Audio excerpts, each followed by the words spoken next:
Já imaginaram o que aconteceria se o Ben 10 simplesmente não se importasse mais com o que ele faz com seus inimigos? Se ele utilizasse o máximo potencial do Omnitrix sem se importar com limitações morais ou éticas?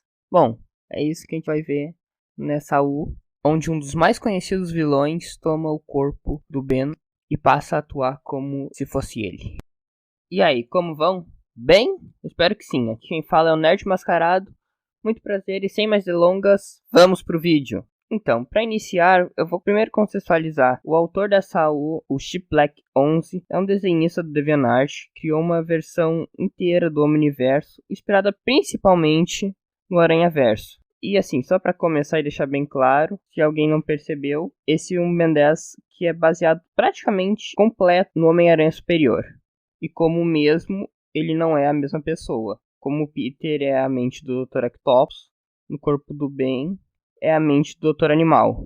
E bem perceptível, não só a inspiração na origem, como algumas partes da história são praticamente idênticas. Mas antes de contar a história em si, eu vou falar um pouquinho do Dr. Animal, do original com a desse universo, que tem algumas diferenças. Muitas diferenças. No original, o Doutor Animal é um geneticista louco que cria animais mutantes. Mesmo sendo um dos principais vilões do Ben 10, entre muitas aspas, ele é um humano e um cientista brilhante que inventou uma máquina chamada Transformulador, inspirada em uma reportagem da batalha acontecida no episódio E Então Eram 10. Essa máquina alterava o DNA de animais e fazia criaturas fantásticas, gigantes, bizarras e monstruosas. Todo sob o comando dele. Já nesse universo é um pouco diferente. Não que o que eu falei não valha necessariamente para esse universo. Porém, a insanidade dele se torna muito mais justificável com os acontecimentos. Nesse universo, Aloysius James Animus, o futuro Doutor Animal, se destacava muito na escola desde novo, sempre se focando nos estudos, justamente por isso sofria muito bullying, não tendo nenhum amigo. Por isso ele cresceu no laboratório onde sua mãe trabalhava, que pertencia a uma organização secreta que tinha como objetivo ajudar mutantes abandonados. Nesse laboratório, o Animo aprendeu boa parte dos seus conhecimentos em genética, inclusive ajudando sua mãe no trabalho. Dado que ele tinha provavelmente em torno de 10 anos, isso é bem surpreendente. Lá ele conheceu seus primeiros e provavelmente únicos amigos, um grupo de crianças mutantes, em especial uma garotinha sapo chamada Anura, que no começo ficou meio assustada com a presença de outra criança, mas com o tempo se tornaram bons amigos. Porém, tudo que é bom acaba.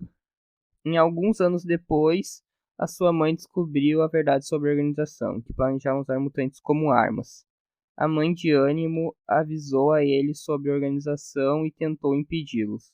E ele tentou libertar os seus amigos, porém, antes que pudesse fazer qualquer coisa, os seguranças mataram todo mundo, com exceção do próprio Animo, que conseguiu escapar. Essa parte da história me lembrou bastante a do Rocket no Guardiões da Galáxia, volume 3. Aposto que saiu daí.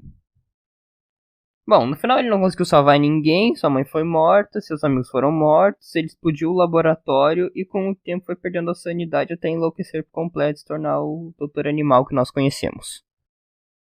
E como na história do Homem-Aranha Superior, aqui o Doutor Animal estava perto de morrer e trocou de corpo com o Ben, na época do Supremacia Alienígena, quando ele usava o Super Omnitrix. E foi falado justamente por ser uma versão inferior ao Omnitrix criado pelo Azimuth, o Omnitrix não percebeu a diferença de mentalidade e acabou que foi possível.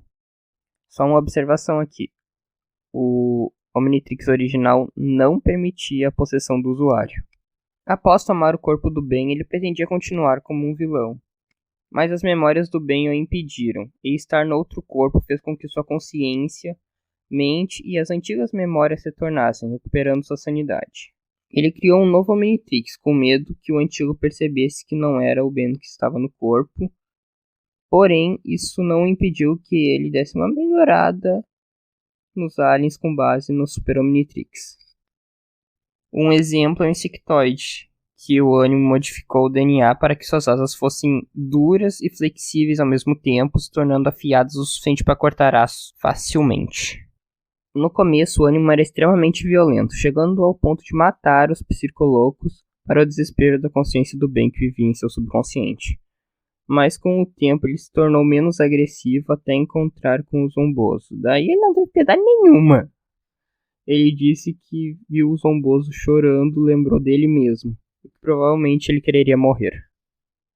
O Ben no seu subconsciente tentou argumentar, mas já era tarde demais. Após alguns meses, ele conseguiu apagar a consciência do Ben e recuperar totalmente suas memórias.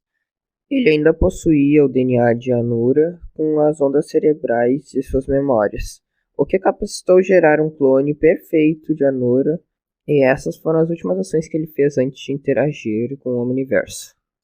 Já no Omniverso, ele foi um dos principais personagens, tendo o seu próprio exército de Bens. E sério, na moral, tem esse Ben com capuz que o design é muito maneiro. Pena que a gente não sabe nem o nome dele. Enfim, ele chamou o seu grupo de Exército Superior. Criativo, né, Ânimo?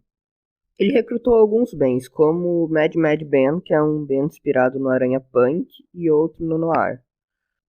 E também foi mostrado ele trabalhando ao lado do Ben sem relógio. Do episódio Não Havia Mais Ninguém.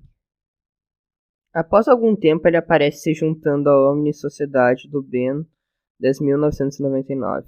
Sério, já tá virando bagunça. Ele enfrentou o Ben Ki-Ri, que é uma versão obviamente inspirada no Batman Ki-Ri, e que já tem um vídeo aqui no canal, se alguém quiser ver, vai ficar um card no final desse vídeo. E tudo indica que foi um empate ou ele perdeu, já que não foi mostrado o vencedor dessa luta. Por fim, a última aparição dele foi enfrentando o Ben no Dita Negativo, que tudo indica ser o principal vilão desse universo. Digamos assim, ele apanhou bem feio.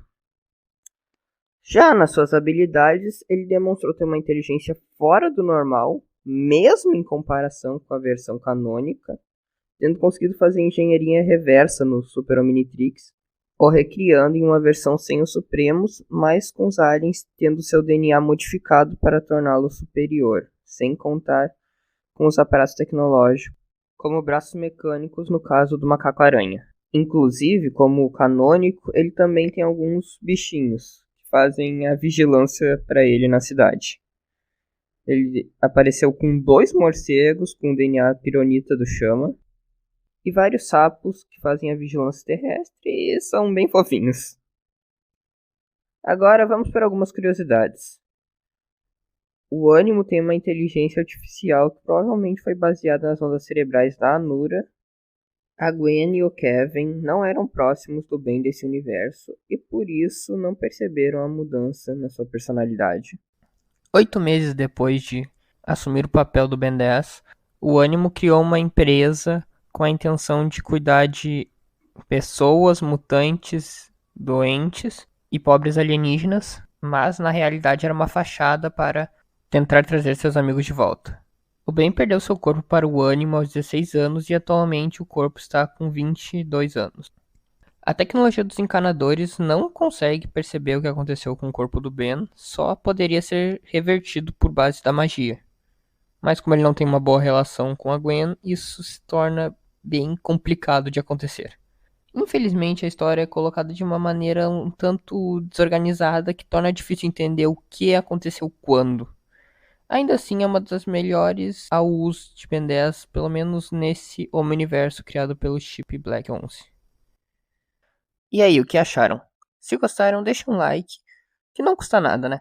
Esse foi o vídeo. Se quiserem ver mais vídeos, se inscrevam no canal e comentem o que gostam de ver por aqui. Fui! Só antes de ir, olha esse besta, parece um tanque de guerra.